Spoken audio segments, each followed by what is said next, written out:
Bismillahirrahmanirrahim. Assalamualaikum warahmatullahi wabarakatuh. Sahabat Ismail Attaqi rahimakumullah. Pada kesempatan video kali ini, kita akan sama-sama membahas tentang 4 peristiwa yang akan terjadi di padang mahsyar. Apa saja 4 peristiwa itu? Maka tonton video ini sampai akhir supaya kita mendapatkan pemahaman yang utuh. Dan jangan lupa untuk klik tombol subscribe, like, dan share video ini ke lebih banyak orang supaya lebih banyak yang mendapatkan manfaatnya. Barakallah.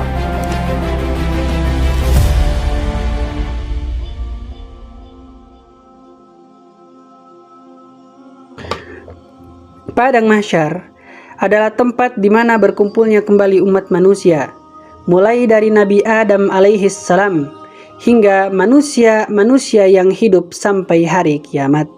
Keadaan di tempat tersebut sangat mencekam dan hanya Allah lah yang dapat memberi perlindungan kepada hambanya. Allah Subhanahu wa taala berfirman di dalam Al-Qur'an surah Yunus ayat 30.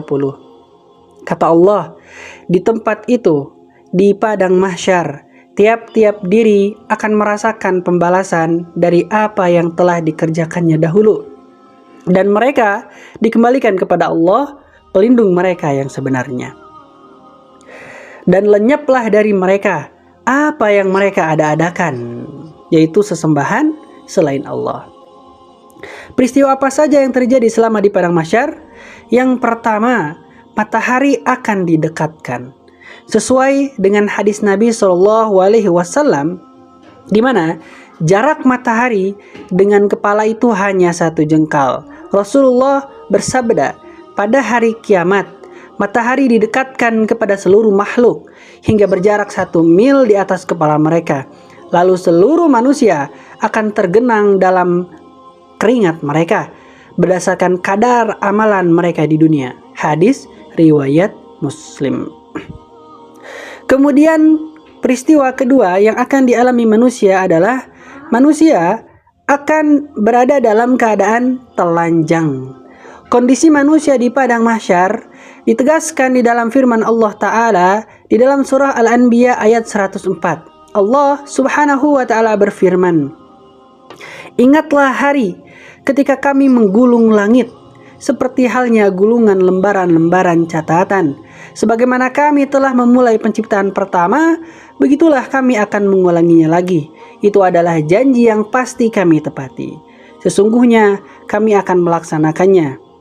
Adapun hadis dari Aisyah radhiyallahu anha menjelaskan, manusia di padang mahsyar dalam kondisi seperti saat mereka dilahirkan, yakni tidak beralas kaki, tidak berpakaian, hingga tidak dalam kondisi khitan.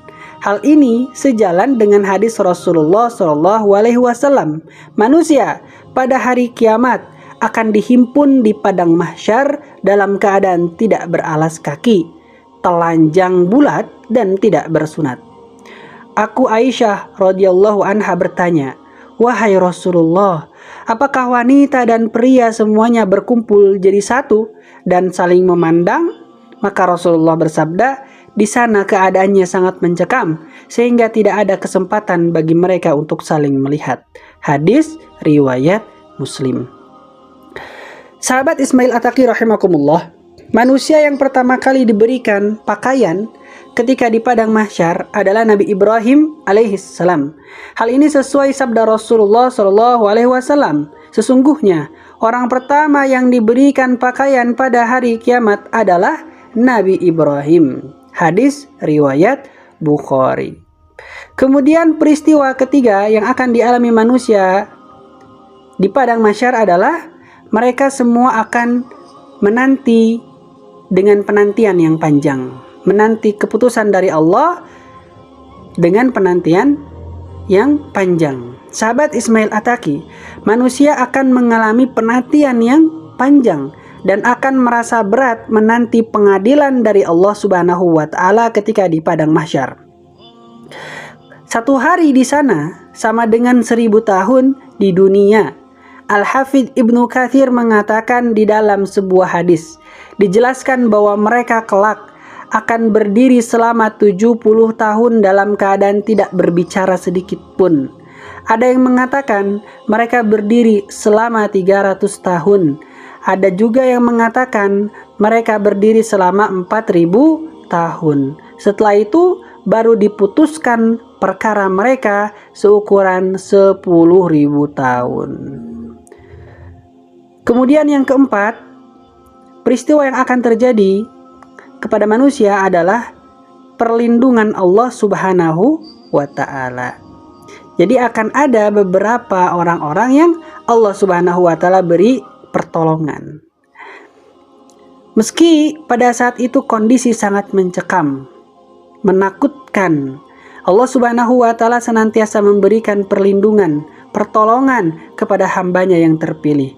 Di dalam hadis riwayat Bukhari dan Muslim, Rasulullah Shallallahu Alaihi Wasallam bersabda, ada 7 golongan yang akan dinaungi oleh Allah dengan naungannya, di mana tidak ada naungannya kecuali hanya naungan Allah. Siapakah mereka? Mereka adalah yang pertama, yaitu pemimpin yang adil. Pemimpin yang adil merupakan pemimpin yang didambakan dan diharapkan oleh semua orang. Karena pemimpin yang adil akan membawa kebaikan, kemajuan, dan keberkahan bagi bangsa dan negara. Pemimpin yang adil merupakan pemimpin yang dicintai dan disukai oleh Allah Subhanahu wa Ta'ala. Karena pemimpin yang adil telah menjalankan amanah dan perintah serta ajaran Allah dalam keadilan. Kemudian yang kedua, pemuda yang tumbuh dalam ketaatan kepada Allah. Pemuda yang menghabiskan masa mudanya dalam ketaatan dan ibadah kepada Allah Subhanahu wa Ta'ala. Pemuda yang seperti ini adalah pemuda yang akan mendapatkan kebaikan, pertolongan, naungan Allah Subhanahu wa Ta'ala, baik di dunia maupun nanti di akhirat. Kemudian yang ketiga adalah seorang yang hatinya selalu terpaut pada masjid. Seseorang yang seperti ini adalah seseorang yang selalu mendatangi masjid untuk melaksanakan ibadah, zikir, belajar, dan beramal. Seseorang yang seperti ini adalah seseorang yang tidak pernah melewatkan sholat berjamaah di masjid, bahkan rela berkorban harta, tenaga, dan waktu untuk memakmurkan masjid. Seseorang yang seperti ini juga seseorang yang merasakan kedamaian, ketenangan, dan kebahagiaan di dalam masjid dan merindukan masjid ketika berada di luar masjid. Kemudian selanjutnya adalah yang keempat, 2 orang yang saling mencintai karena Allah. 2 orang yang seperti ini adalah 2 orang yang tidak mencari keuntungan, kepuasan, atau kepentingan duniawi dari hubungan mereka, tetapi hanya mengharapkan ridho, rahmat, dan pahala dari Allah Subhanahu wa Ta'ala. 2 orang seperti ini juga 2 orang yang selalu menjaga hubungan mereka dengan saling menasihati, membantu, dan mendukung dalam kebaikan dan ketaatan kepada Allah. Selanjutnya yang kelima, yaitu seorang laki-laki yang ketika dia diajak berzina oleh seorang perempuan yang sangat cantik rupawan, maka laki-laki itu berkata, sungguh aku takut kepada Allah. Maksudnya apa? Ini adalah salah satu bentuk dari keimanan, ketaatan, dan ketakwaan kepada Allah Subhanahu wa Ta'ala. Orang yang seperti ini adalah orang yang mengutamakan ridho Allah daripada hawa nafsu dan menghindari dosa besar yang bisa mendatangkan siksa pedih bagi pelakunya. Orang ini adalah orang yang menghargai diri sendiri dan orang lain dan tidak merusak kehormatan dan kebersihan jiwa mereka dengan perbuatan keji. Yang keenam adalah seseorang yang bersedekah lalu merahasiakannya, sehingga tangan kirinya tidak mengetahui apa yang dilakukan oleh tangan kanannya. Jadi sedekahnya itu tidak terang-terangan. Meskipun banyak dari kita ada yang ingin dilihat ketika bersedekah. Kemudian yang terakhir, yang ketujuh, orang yang akan mendapatkan naungan atau pertolongan di padang mahsyar adalah orang yang berzikir kepada Allah di waktu sunyi, lalu berlinang air matanya, mengingat Allah dalam kesendirian sampai menangis. Mereka ini adalah orang yang memiliki kecintaan keterikatan dan ketaatan yang tinggi terhadap Allah, sehingga mereka selalu mengingatnya dalam keadaan sepi, tanpa ada yang melihat atau mendengar mereka. Mereka adalah orang-orang yang merasakan keindahan, keagungan, dan kekuasaan Allah, sehingga mereka menangis karena takut, harap, atau cinta kepadanya. Dan itulah 7 golongan yang akan mendapatkan naungan Allah Subhanahu wa Ta'ala pada saat peristiwa di padang mahsyar. Kita semua akan lupa akan segala hal, keluarga, sahabat, bahkan nama kita sendiri karena saking dahsyatnya peristiwa itu. Semoga Allah Subhanahu wa Ta'ala memberikan kepada kita naungan dan semoga kita termasuk ke dalam golongan yang diberikan naungan oleh Allah Subhanahu wa Ta'ala pada hari yang dahsyat itu di padang mahsyar. Barakallah. Assalamualaikum warahmatullahi wabarakatuh.